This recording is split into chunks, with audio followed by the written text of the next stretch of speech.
All right, brands in specifications. Sometimes they are called brand specifications, and I'm just going to share with you a couple of slides from one of the topics that we do in our specifications training. So let's get straight to it.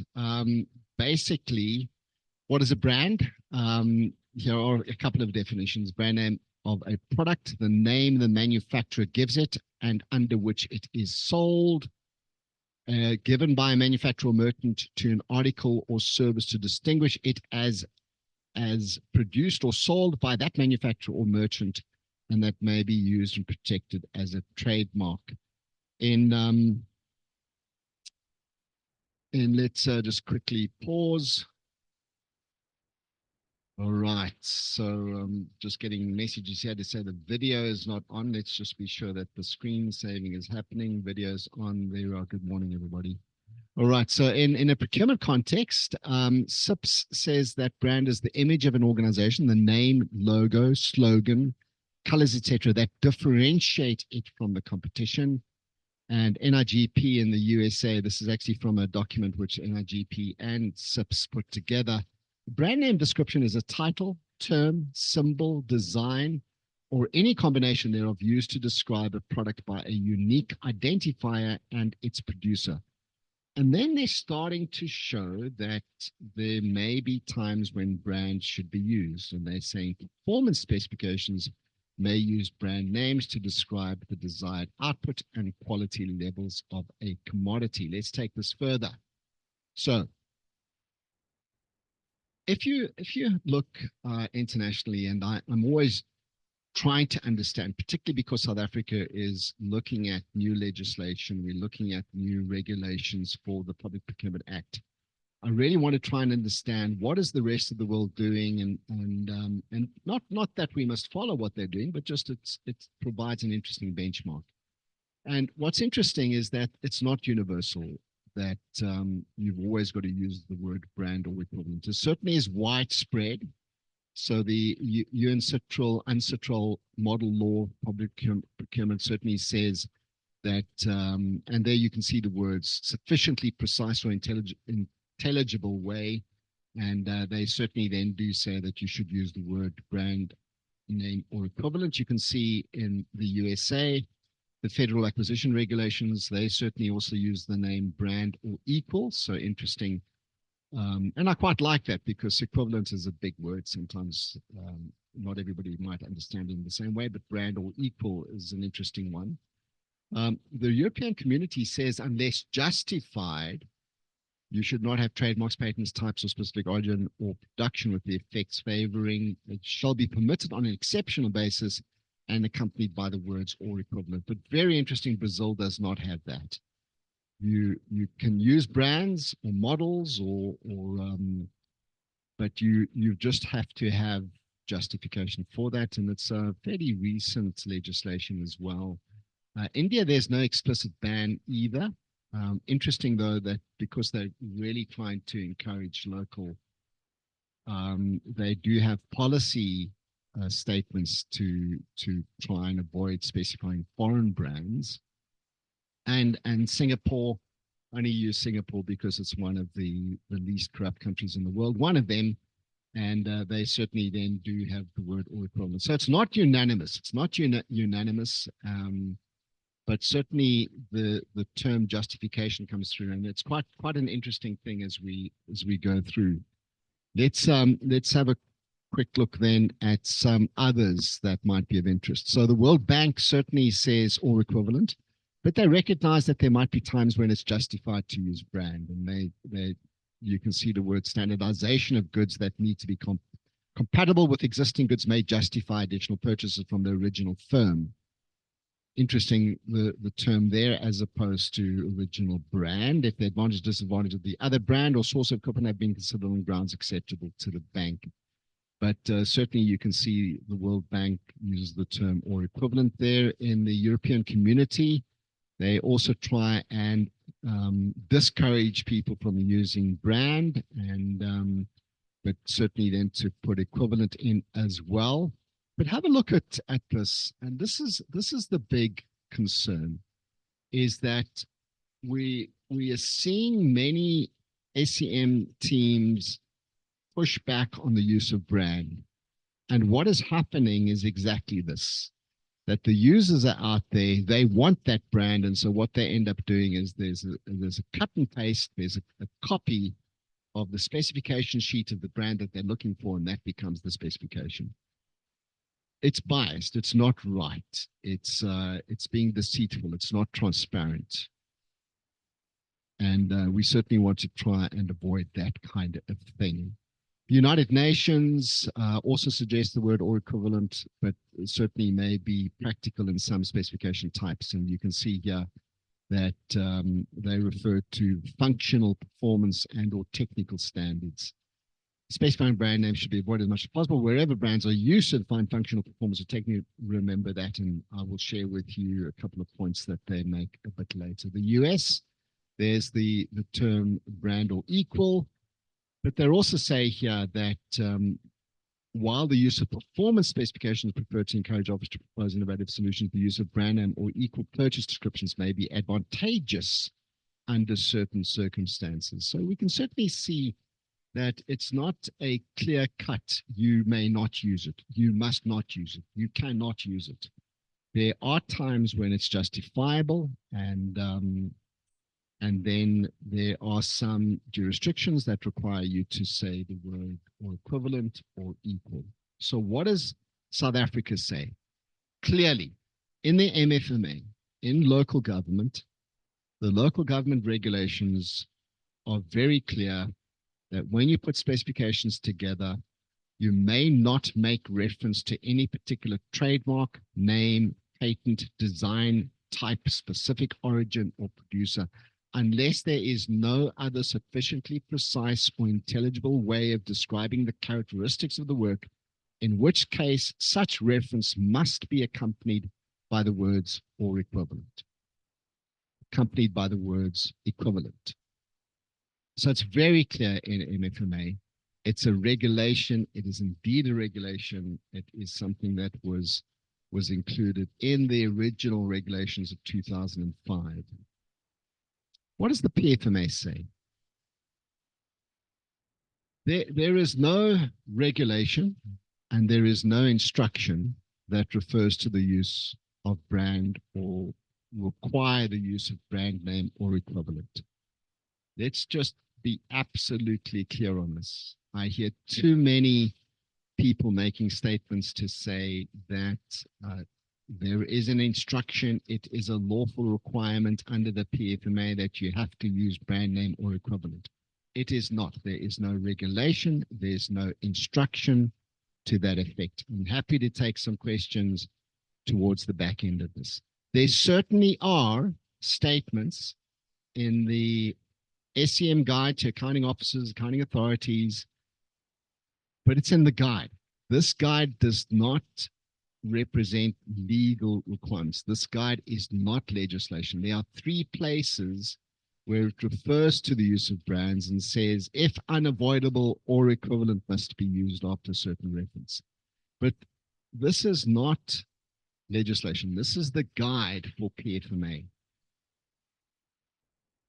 Now, many of you have been in situations where you've had to have some discussion with the AG or internal audit.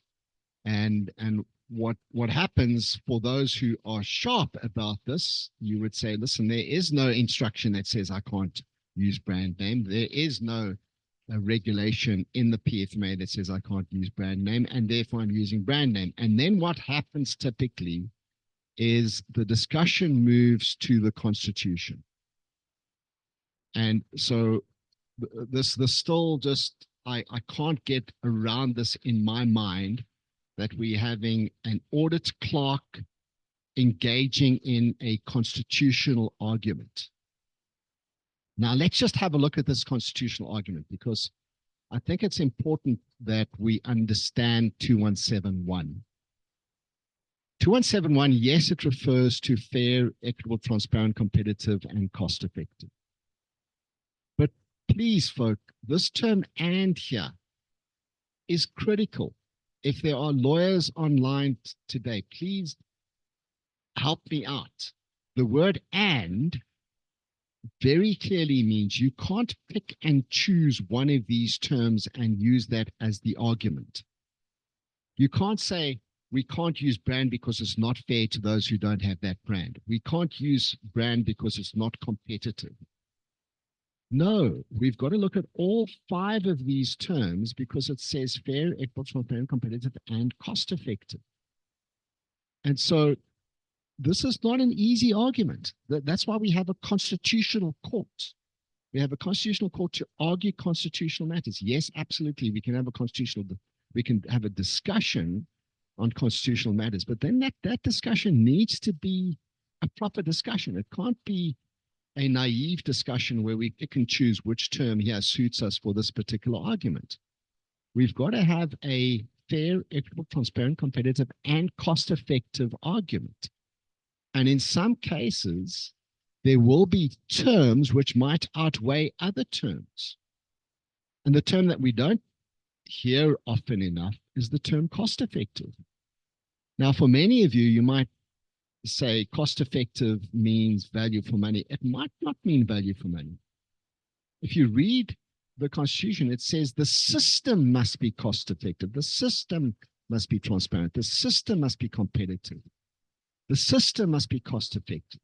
Not that the transaction must be value for money.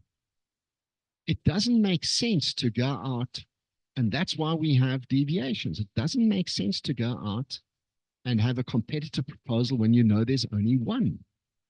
It's not cost effective to do that. It's not cost effective to use a bid committee system for quotations. Okay, so cost effective is a very powerful term. In other jurisdictions, they use the word proportionality. It's got to be proportional to.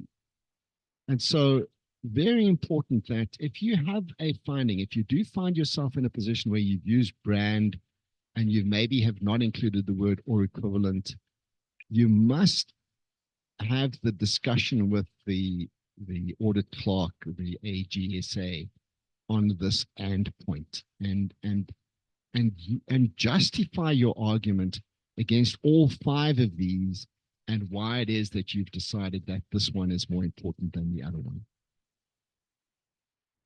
All right, so clearly there are advantages and disadvantages to using brand. Clearly there are. And I'm just on this particular slide just talking about brand. I haven't yet got into brand or equivalent. Okay, and absolutely, if you just use brand, yes, it's going to be restricted. Yes, it's going to limit competition. Yes, there might be others out there that might actually do the same job.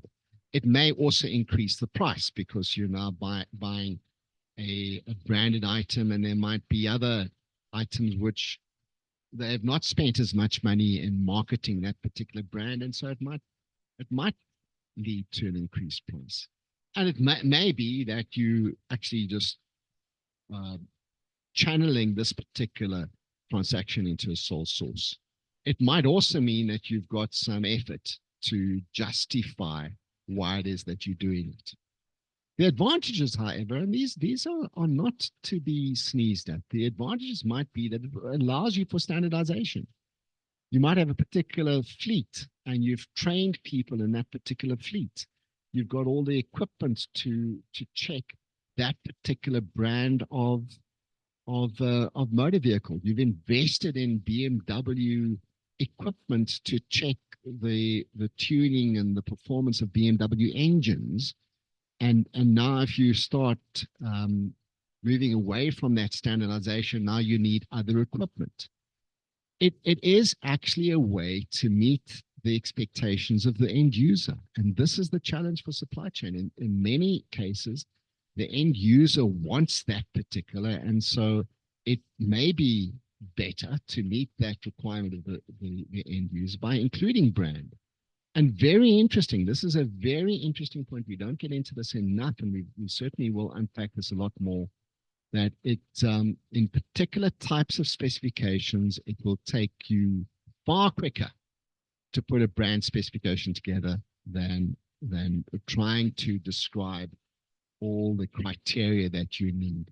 Now, brand or equivalent also has disadvantages and advantages. So the disadvantages, it could still be considered restrictive. It does require justification to do that. It may deter competition and may increase prices, just as we had before. And to define the criteria, we're going to talk about this a little bit more. Define the criteria becomes quite important. There may be some risk of litigation, and you certainly do want to be sure that the brand that you're using is pretty well known within that particular industry, and that you're not seen to be getting one specific little brand that no one has heard of. That certainly could raise some red flags. But again, the advantage is it aids in communicating the quality and the performance levels of what it is that you're looking for. And again, it can reduce the amount of time that you spend putting that specification together. I'm arguing here that it's not enough to just say brand or equivalent, to just say Apple or equivalent, Mac or equivalent. It's not enough to say that. And if you look at jurisdictions around the world now, that's all our legislation says. In the MFMA, that's all the legislation says, is you've got to use the word or equivalent. If you look at the UNCITRAL model law, this is from the guideline. Such use is permitted only where there is no sufficient precise or intelligible description, and then only if the solicitation specifies the salient features of the subject matter being sought. So it's no good just taking the cut and paste of the technical specifications of the product that you're looking for. You've got to go into that and say, what is that salient feature? What is that specific, unique feature of the product that I'm looking for? And that has to be included as the equivalent. It's no good. I was reviewing a specification yesterday. It's no good having everything that's written down there and expecting a bidder to comply with every single thing that's there. That's completely unfair. It's just not competitive. And if you look at the UNs, I said we'd come back to the UNs. If you look at the UNs, brand names should never be used without also specifying the minimum requirements that are considered essential. Suppliers should not be put in a position of having to decide which characteristics are essential and which are not. Very important. So it's, best practice. It's not good enough just to say brand or equivalent. You've got to find that salient feature, that essential performance requirement that you need, and that needs to be included then if you have brand or equivalent. Here are a couple of best practices that come out of NIGP and SIPS were part of this. Brand name equivalent description provides one or more manufacturer brand names with identifying models. I'm going to come back to this one or more shortly. In a performance specification, a brand name equivalent states the standards of quality, performance, characteristics needed to meet the requirements of the end user. Very, very interesting. To meet the standard performance or equivalent, the commodity must be functionally equivalent to the brand name, but not necessarily the same in every detail. This functionally is a very important term globally. Functional in South Africa has now taken on a different meaning. The rest of the world understands function to be different. A checklist may be included for suppliers to identify how their commodity needs or could be modified to meet the specification requirements. And here's an interesting point, folk. What about having two brands, two acceptable brands, when appropriate? I mean, certainly if I look at in some of the more complex areas that I work in the scientific research community, for example, it's not that there's only one product out there. There might be two products out there that might be good enough. So why not have a look at possibly putting in two brands and identifying across those two brands what that salient feature is?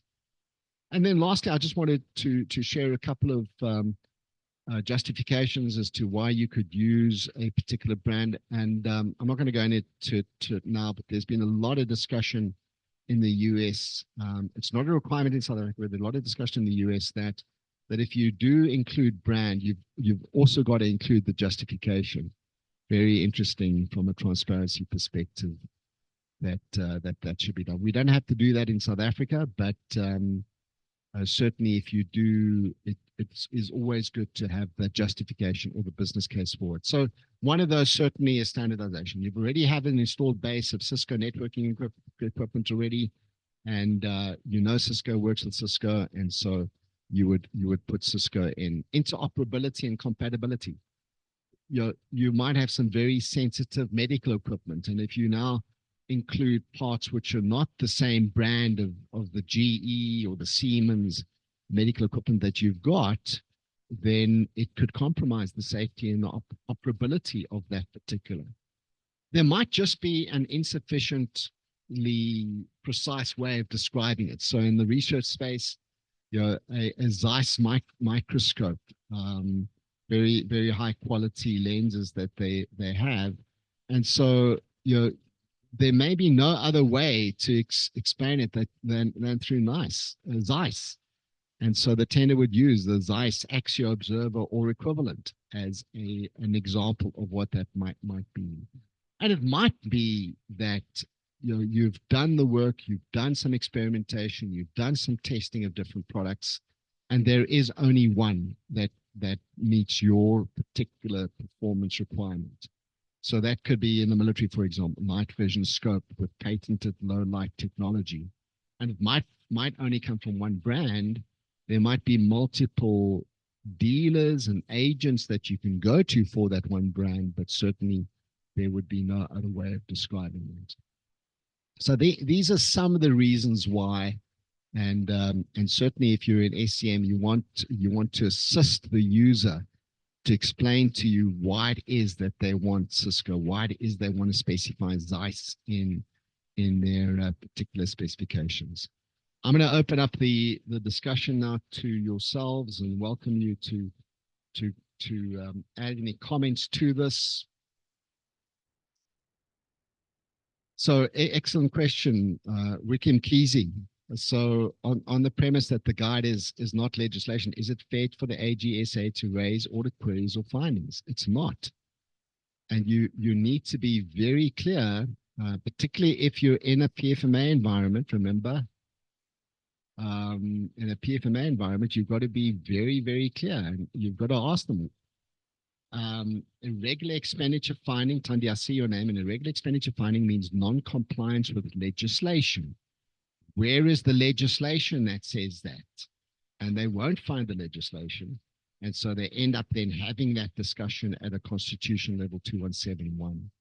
And you've got to then raise and talk about the little "and" word. Welcome, Tandi. Hi, Sean. Good morning, colleagues. Good morning. I'm for equivalent. I'll tell you.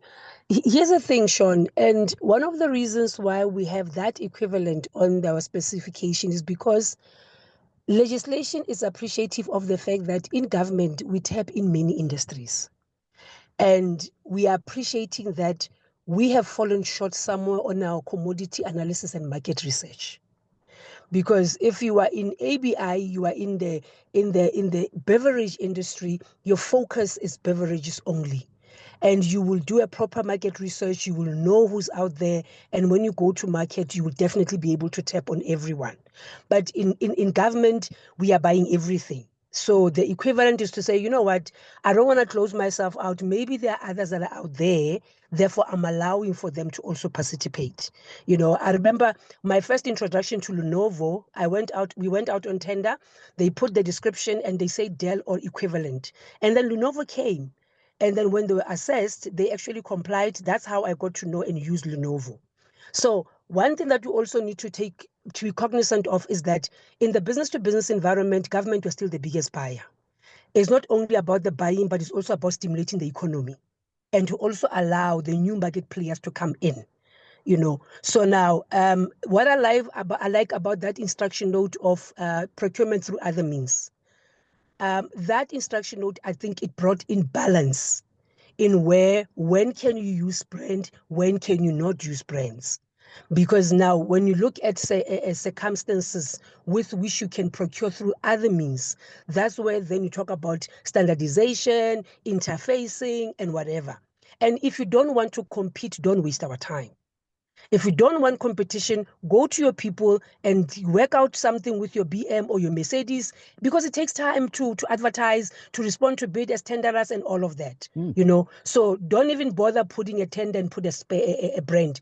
Go directly to whoever that you're looking for, buy and move. But if your intention is to go and leverage one on the competition, and also appreciating your role as someone who stimulates the economy, you will need to put those descriptions and then put the word next to it, equivalent. And I always caution against this dependency that we have as procurement practitioners to always want an act that will address every eventuality that we deal with in our environment. I always feel so disheartened when somebody comes and say there is no instruction note or a law that says, the one nonsensical one I once heard was, there is no law that says we must verify reference letters. Well, there isn't, but there's risk management that is out there. You understand? So we kind of, like, in a way, close our mind and confine ourselves from actually thinking out of the box. I'm excited about AI. Hopefully it will help us in terms of doing a better market research and commodity analysis, because if that was done properly, we will know that there's only Microsoft. Therefore, I don't even need to put equivalent. I'll just go to Microsoft. But now the problem is that now we know when I buy a car, there's all these Chinese brands that are coming into the market. I could maybe only know Nissan, when the others are that are better. And the question that I used to always ask when people want to put a brand, I always ask about the quality feature. What is it that actually you are looking for? The issue here is the quality feature, that there's something in the recipe that makes this brand durable. There's something in the recipe that makes this brand easy to maintain, or there's something in this brand that, and remember, economic benefits should not always be measured in rands and cents. I'm now being into accounting. Yeah.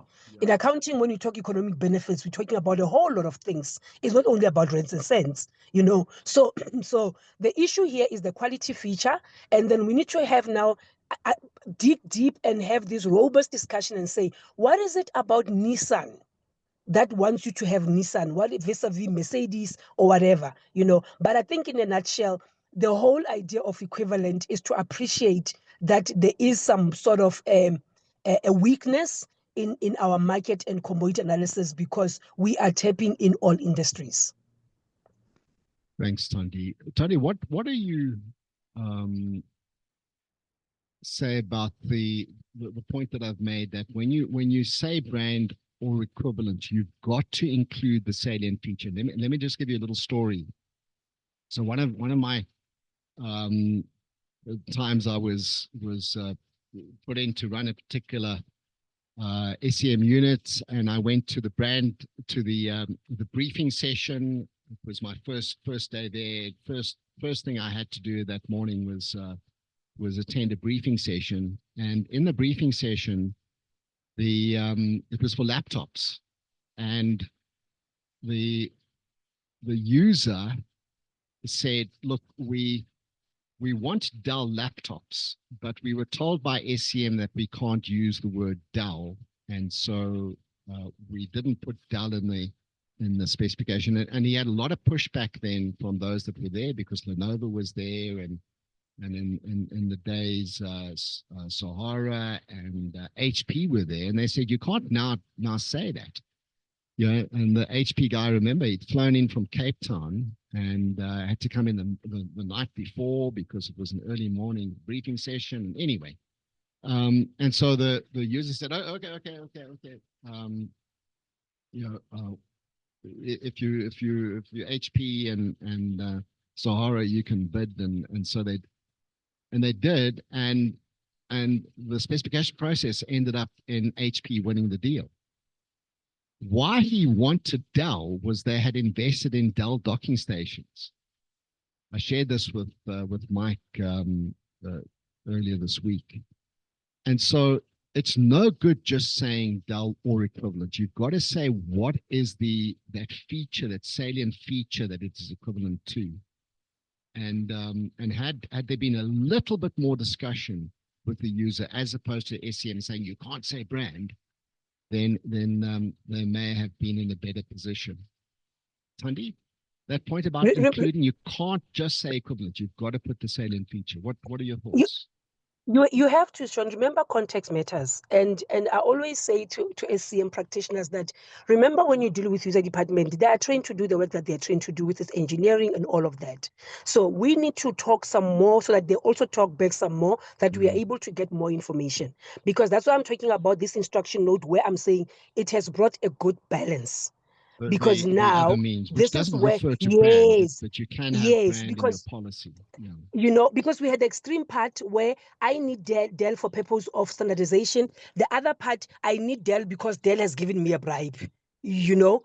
So now this instruction note has brought a good balance whereby now we use it where we're supposed to use it.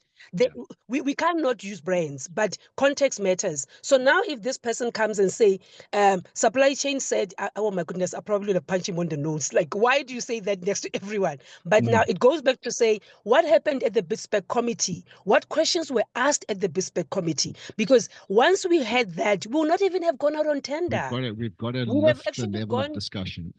yes, we would have Absolutely. gone and do a single source, go to Dell, and then get Dell, negotiate price, and move on, you know. Or But limited remember, Sean, the multiple other bidding. thing. Yeah. Yes, remember the other thing about functionality. What is it that what do you need to do with this particular item? I mean, we move from pens to saying writing instruments, right? Now, you have a writing instrument that is erasable and non-erasable.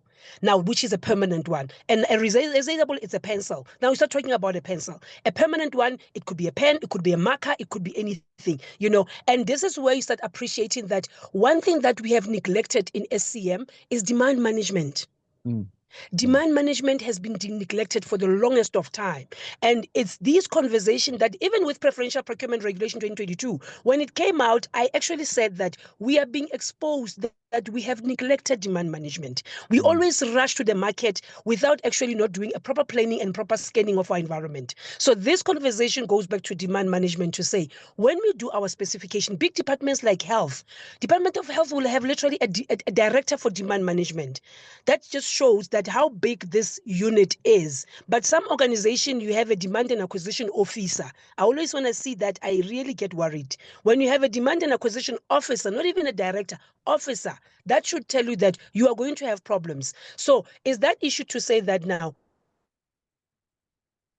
get taught to develop specifications. And as I said, we tap in many markets. The only thing we can teach you is what questions to ask. We can never teach you to actually do proper spec for everything that you buy, because you buy different things, especially when you go to municipalities. Municipalities buy everything. You understand? So now you start talking about capacitating the BISPEC members and the chairpersons to know what questions to ask. So yeah, thanks. Good one. Thanks, Sandy. Let's go to Mike. Morning, Mike. Hi, Sean. Thank you for your very considered emails this week. No, not a problem. I talk from my own experience of having written technical specifications for about 40 years. So we used to write than me, Mike. volumes of specifications until somebody came, but you know, we offer a product that's all these components in. So why don't you actually say that it is ours or equivalent? The problem I have with equivalence is that the assumption is that the evaluator of the bid has sufficient experience to determine whether equivalence is met or not. Yeah. Because how can you evaluate a bid if you don't know what you're evaluating? Yeah.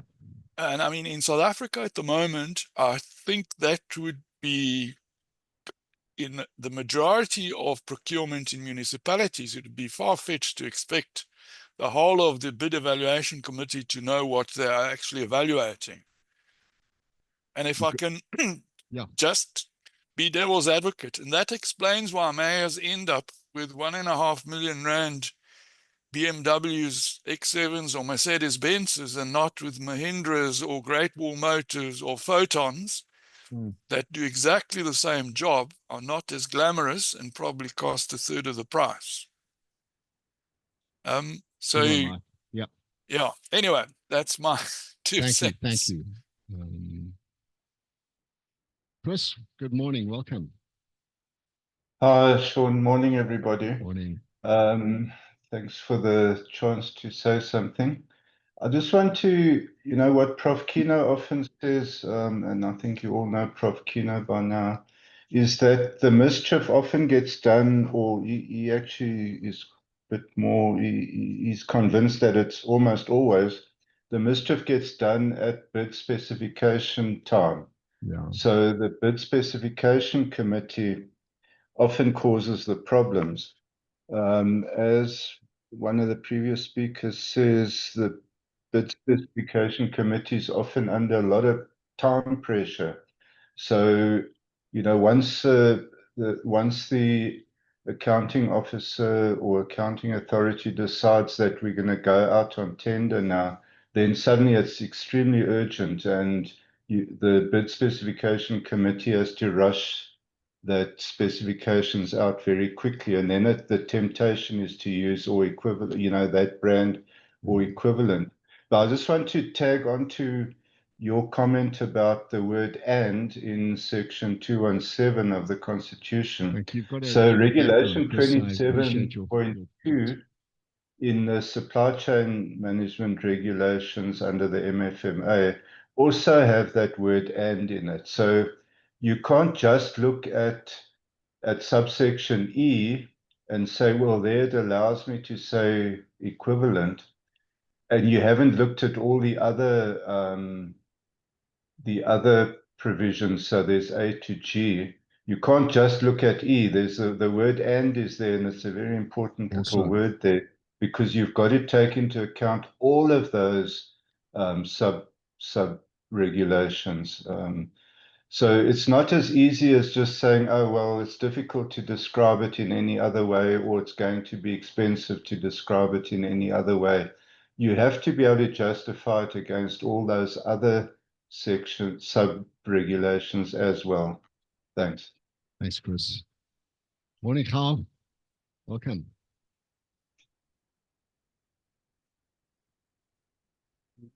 Morning, Sean, and Good morning. We can hear you. colleagues. Welcome. Morning, everybody.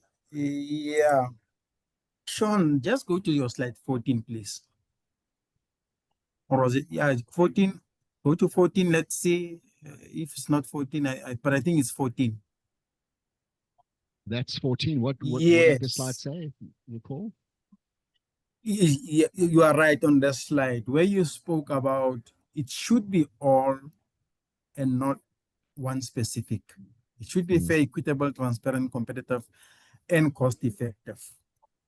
Now, the difficulty that I'm having with the argument that, as you put it, at Clark at AGSA was trying to argue from this perspective is that you want to leave this interpretation rather to the Constitutional Court. And the other difficulty that I'm having with the argument that is there a law that says you cannot use brand? Remember these 5 aspects: fair, equitable, transparent, competitive, and cost effective, may have to end at the competition commission's forum, where they will determine it. Now that forum in its guide says if you use anything that is exclusionary, and a brand is exclusionary. So if you are going to ask if there is any law, that's an the legal point, interpretation Carl. says you give the word its common meaning. What is commonly used in the procurement environment? It is these 5 aspects. And what is intended with these 5 aspects is that you don't exclude or unfairly exclude any other person.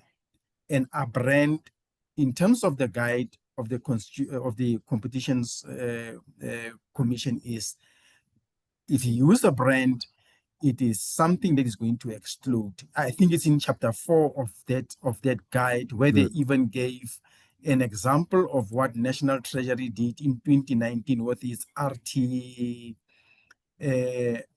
procurement. In 2019, the Treasury issues a tender RT46, where they made an example to say, with that, there was an exclusionary clause which came close to saying they were looking for a specific brand. Yeah. So I tend to align with Thandi to say the question as to whether is there a law that says you can't is neither here or here. Because when you are in court, the court will say, even give us the common meaning of the word, and they will even go to the dictionary like you did in your first slides. You gave us what a brand means in terms of the dictionary. Now, in terms of procurement in government, it is something that is going to exclude, and it is not allowed in that instance. Hence the word equivalent, which I have also a challenge with to an extent, but I seem to agree that it is allowable, because if you can find something that can do the job, I mean, trying to say you want to standardize by saying you want Dell only, who says Lenovo or whatever cannot be connected to a Dell machine and they do the same thing? Or a Dell projector. A Lenovo laptop cannot be connected to a Dell projector, or whatever you want to do. So yeah, let me stop up there. But I'm saying there are other documentations in procurement that you need to engage with to define the word brand. Thanks, Sean. Thanks, Carl. But let's just engage a little bit. I mean, are you suggesting that there would never be justification for putting a brand in?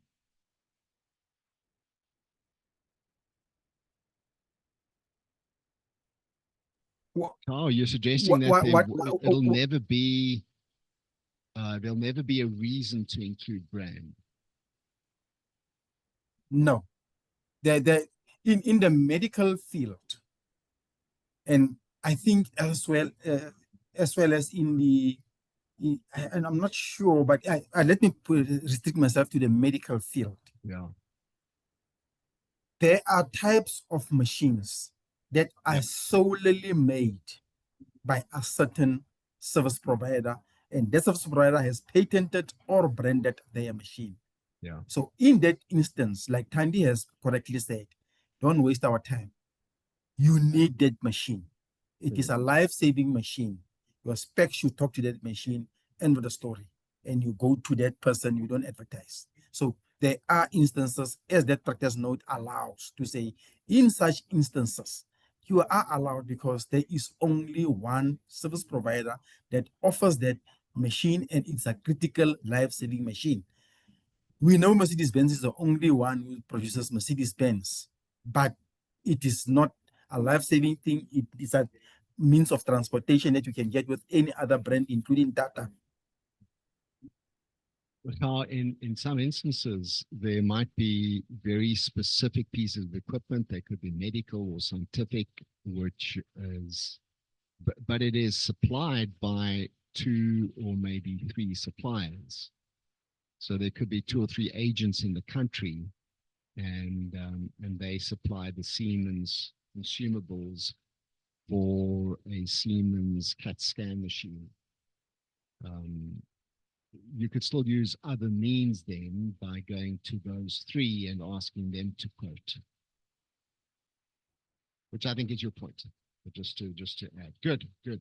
Any other thoughts, folk?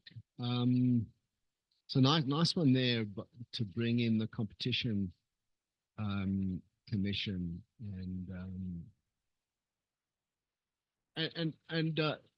remember, the only reason I'm raising the point on the legislation is because we've got the AG, and the job of the AG is to find issues, and very often the issues end up being irregular expenditure. And we want to be sure that we understand that we can argue that irregular expenditure is non-compliance with legislation.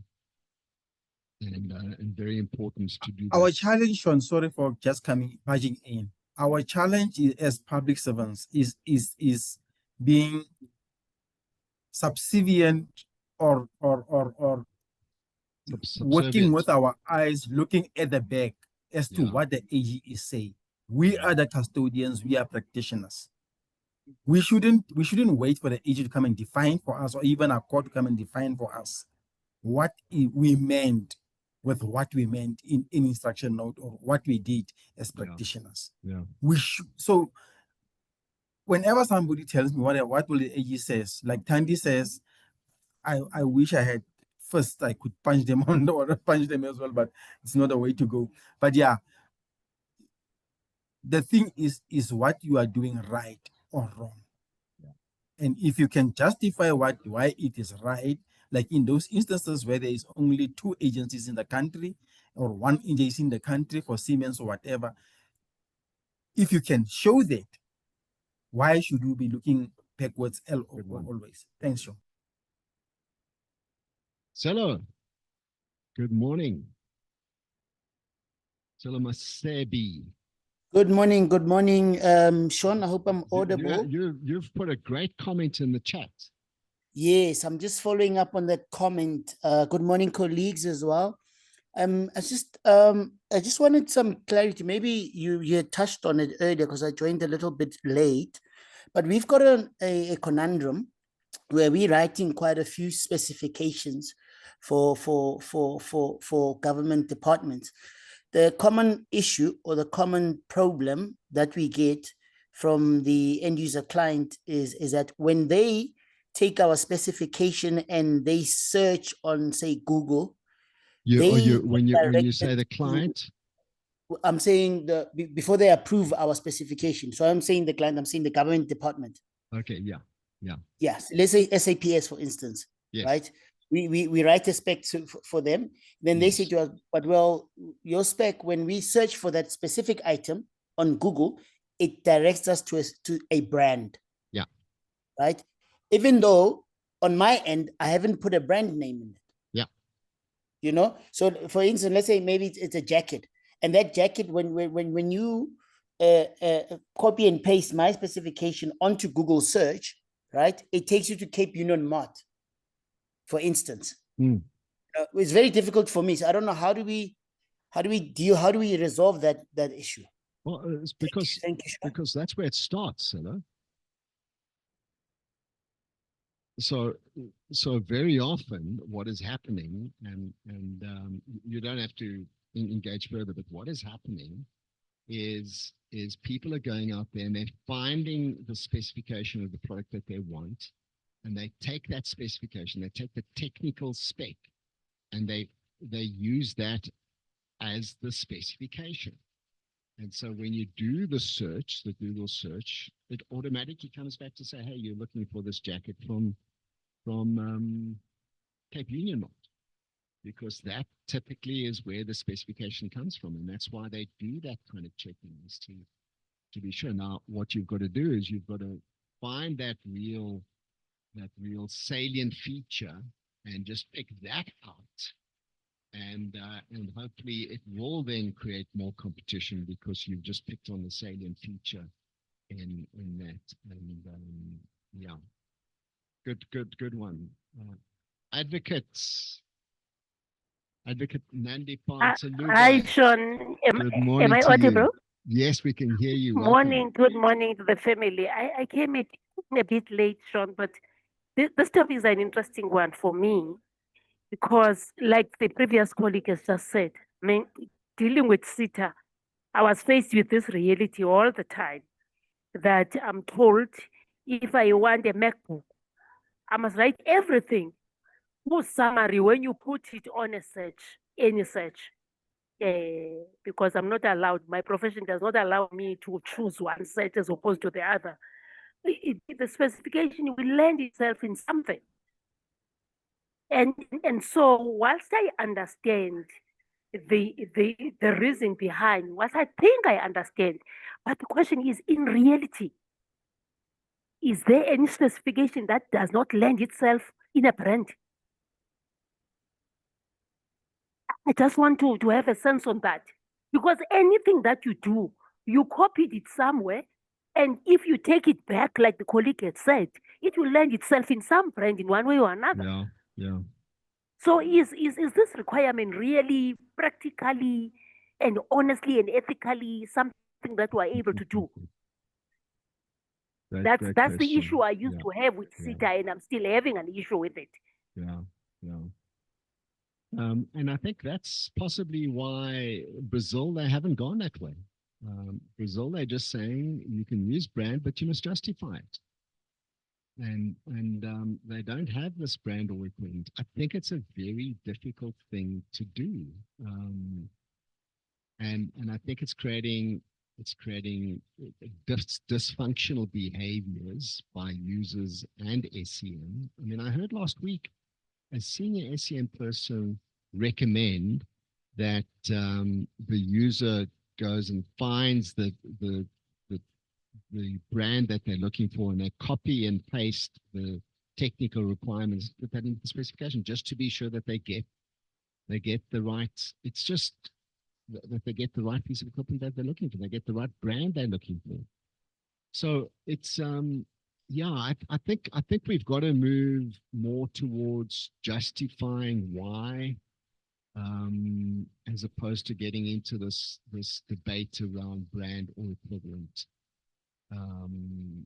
Yeah, I'm gonna be particularly focused on the regulations. If the regulations do come out and have this term in it, I think we've got to challenge that quite a bit, because it's not allowing for innovation. It's not allowing for creativity. It's not allowing for new entrants, and it is certainly is restrictive. Good one. Let's Sanele. Good morning. Morning, colleagues. How are you doing? Morning. Very well, and you? Good, man. I've been in and out. I see there's a lot of ground that have been covered in various angles in tackling this matter of, Yes. mentioning brands, procurement and relations in terms of the legislation. But I also want to, deposit a few, especially on what my colleague, Advocate Nzaluba, has just touched on, the necessity of this, and any specification eventually reverting back to, some sort of a brand. That is what it was originally adopted from. I think, understandably, that what we are using now as a legislation is very old documents. The 2005, which is the municipal SEM regulations, the treasury regulations, and the associated guidelines. That's very old. And if you recall, the rationale behind that was that they were trying to, when they came up with this document, they were trying to create a procurement system which will be more accommodative insofar as the participants are concerned. Participant in the form of businesses, participant in the form of consumers. Now, in the form of businesses, there has been a lot of red tapes. What you're mentioning now, the barriers of entry. There's been a lot of red tapes, and what my colleague, Advocate Nzaluba, is saying, if in the earlier times, in the olden ages, there are original brands, which when you think of something, you only think about them. If you think of washing powder, you think of Omo. If you think of a handy, you don't even know what other name to use to describe that. The original brands that have been there. So when that happened, it created a situation where, these original brands obviously did not see a need on participating in government tenders, because they knew that anyone who wants to buy washing powder will just buy Omo. Anyone who wants to buy a particular product will just buy this one. And they created the what you call associations at this in today's age, where they grouped themselves to say, because now there's XYZ, now we will form this alliance and block anyone who's trying to come into the space. And it's been a practice over the olden days to say, in this space, we are enough. We don't need anyone to come in. If you'd have to come in, you must be a son of so and so, or you must be from this particular group.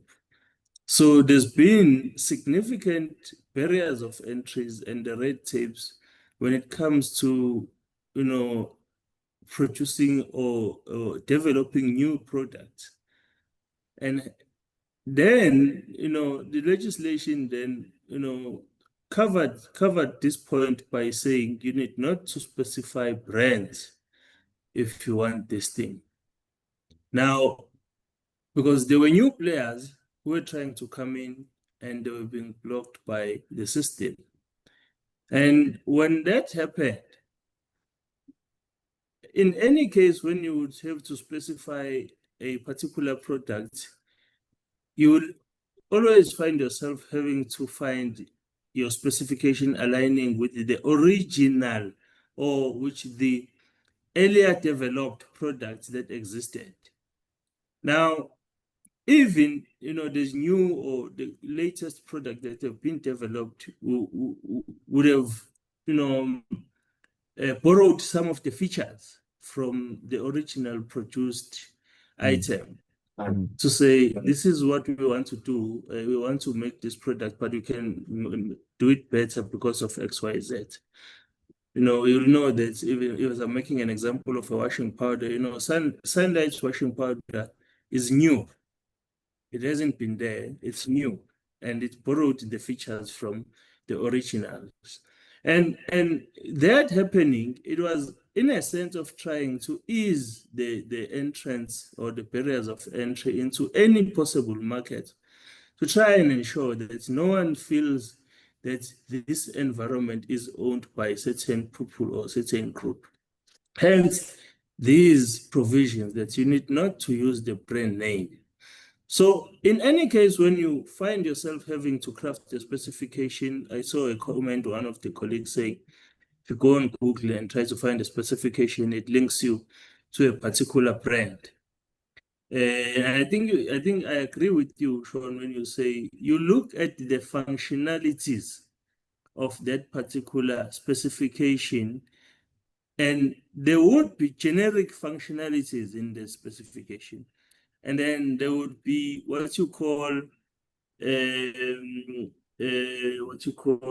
VAP items, value add items, value add product items in that specification, which mostly the value add are tailor-made only to a particular company or to a particular producer, to say, we will have this, but since we are Sanele common producers, we can also add these things just to ice our product to look good. So if you remove those that are only tailor-made to a specific company and only leave the functional specifications which could be achieved by the other participants in the space, you would be in a position of be regarded as fair. That's my comment. Let me stop there for now, Sean. So I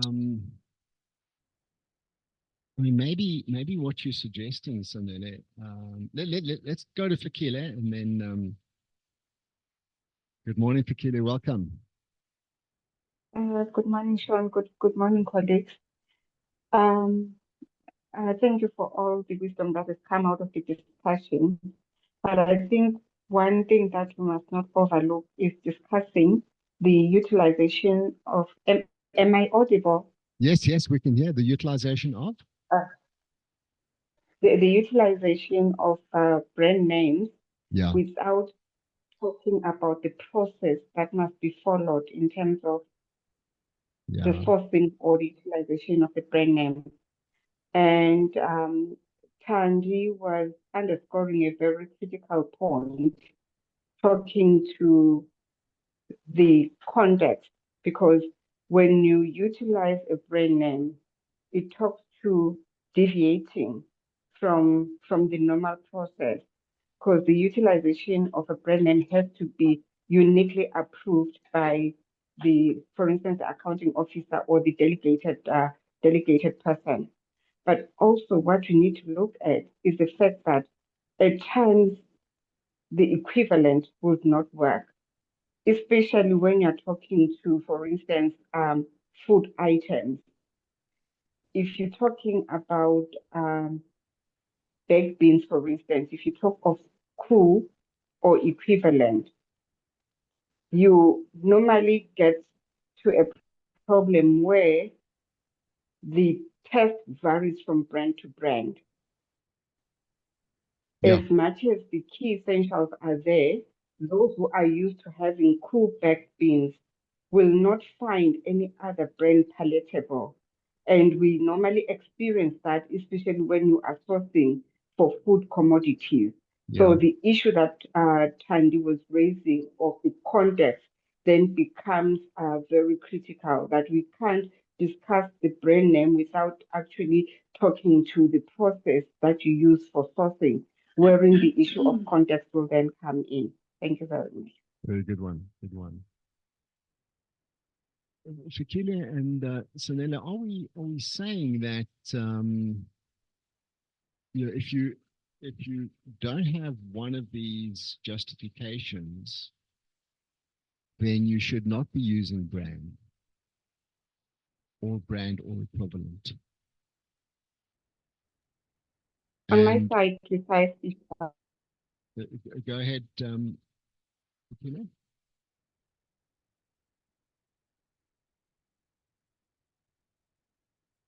So that context you're talking about is important. So I'm just wondering if we can't take it a step further and say if you want brand but you cannot justify it in terms of one of these areas, then you can't use brand or equivalent. And you've got to then just state exactly what it is that you're looking for from a performance or an outcome or a functional perspective. And that way we open up the market and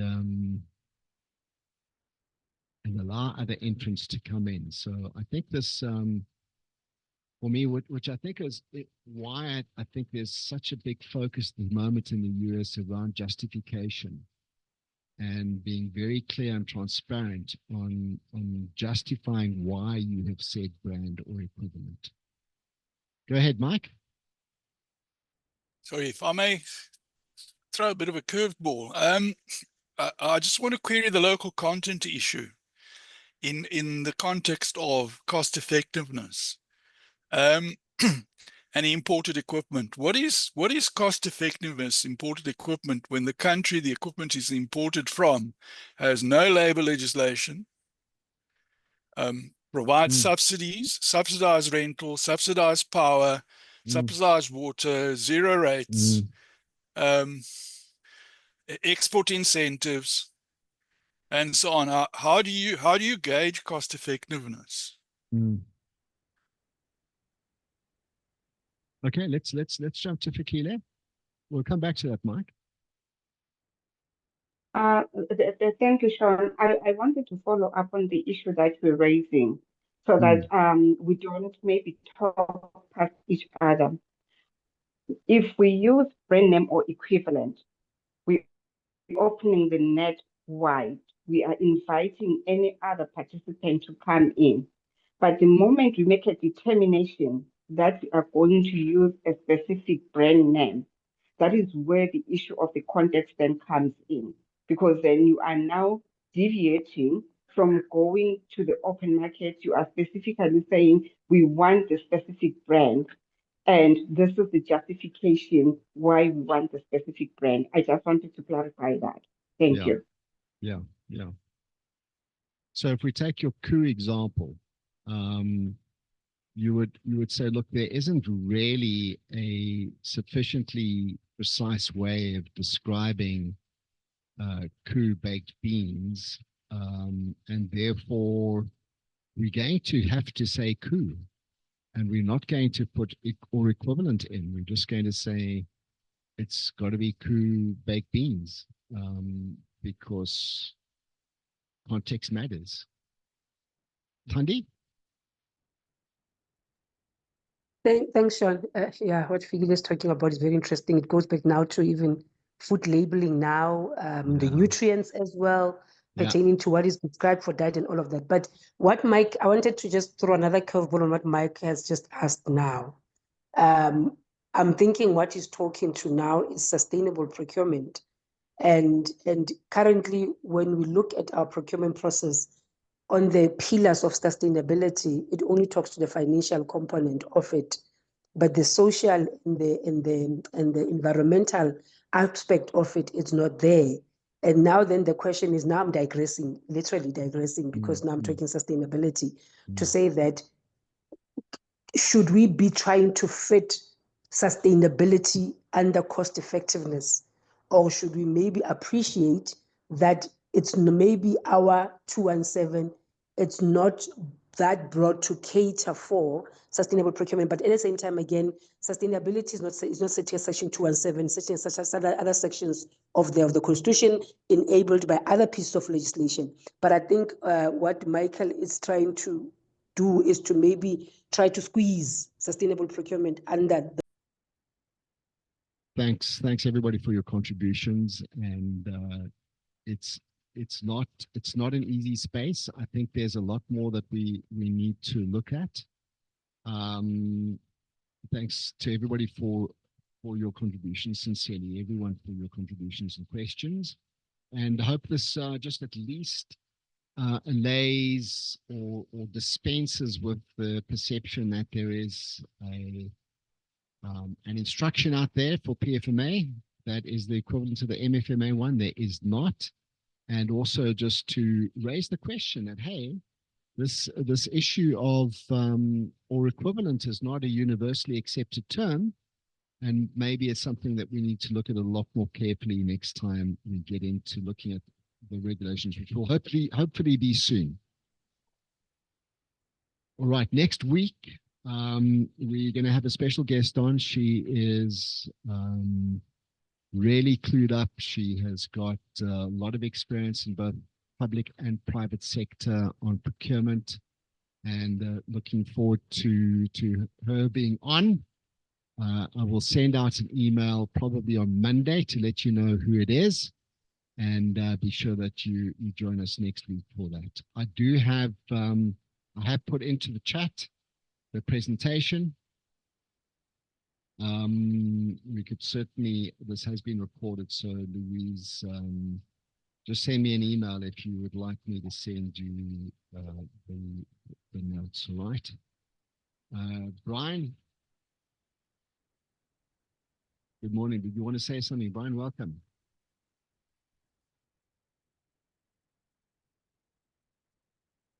Thanks, Brian. You can unmute. If not, there we are. Go ahead, Brian. We can hear you. No, sorry, Sean. I actually put up mine. No problem. All right, good one, everybody. Thanks. Just leave those messages there, and I'll try and get those through to you. All the best, everyone. Thank you. Thanks, Sean. Thank you. Bye, everybody. Thanks, Sean. Thanks, Chris. Bye. Bye. Thanks, Mike. Advocate, thank you. Fikile, great questions. Fikile, did you notice my military reference at the bottom here? Come again? Did you notice my military example? I had to Yes, find I a military did. example to include.